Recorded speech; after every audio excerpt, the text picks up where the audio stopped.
બધા નીચે તો બધાને આપણે મજા આવશે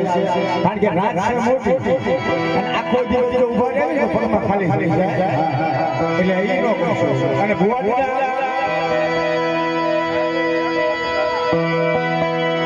અને અહીંયા ફરમા જેવી આવી છે પ્યાર જતા અત્યારે પ્યાર ભેવા થઈ ગયા થારે થારે ભલો પણ કોઈ ગાડીની માલમાંથી પ્યાર કોઈ ગાંઠ છે ને ક્યાં આવ્યા છે ફરમા હા પણ કોઈની ગાડીમાં ગાડી કોઈ ગાંઠ છે નહીં કારણ કે દેવીની જગ્યામાં જાવીને સોરી ન થાય હા દેવીમાં જાવીને સોરી ન થાય